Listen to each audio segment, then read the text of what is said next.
The Pitot house for me is a great favorite because it's a building that was not precious when it was built. It's a building that grew. It started off as a raised house with an open underside that later was filled in. It's got a great veranda that wraps completely around it so that you could live above the mosquitoes. You could catch the breezes. There's cross ventilation completely through the house. Many people would look at it and see it almost as a Caribbean or West Indies kind of vernacular. It was historically marked at about 1799. What's interesting about the Pitot house as a location, first the location. Bayou St. John is a bayou that stream for most everywhere else. Slow-moving water here is bayous. It is off Lake Pontchartrain. Before European contact in New Orleans, the Native Americans for 2,000 years were using a land bridge, a 2-mile portage from Bayou St. John, right near the Pitot house, to the Mississippi River.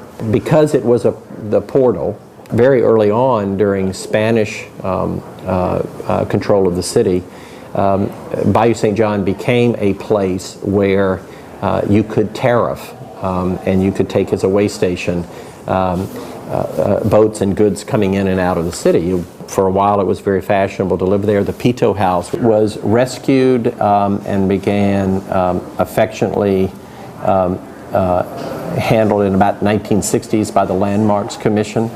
It was completely restored historically. The detailing is, I mean, you can take craftsmen there, you can take people, you're looking at the real deal.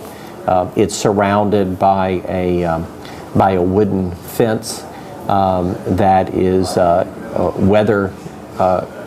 weather-worn wood fence, the way fences used to be. A beautiful set of gardens that are maintained by the Garden Society with authentic plants that were from the time. So for me, the house represents a way of living that was very, and still today, in sustainable architecture with deep shade and pattern and cross ventilation. But I like the Pitot house because it's not precious. It just looks like it's had a life, it's had a past, it's been modified. But then when they finally got to it, when the Landmarks Commission in about 60, they sort of stabilized it, and it's now it's a functioning civic facility. It's not a residence, but it's used often, and because it's in my neighborhood, our neighborhood association has our annual crawfish boil in the grounds of the Pitot house. So it's used by individuals, it's used by the neighborhood, it's used by the community at large for civic things. So it actually has a life. It's not a precious history house.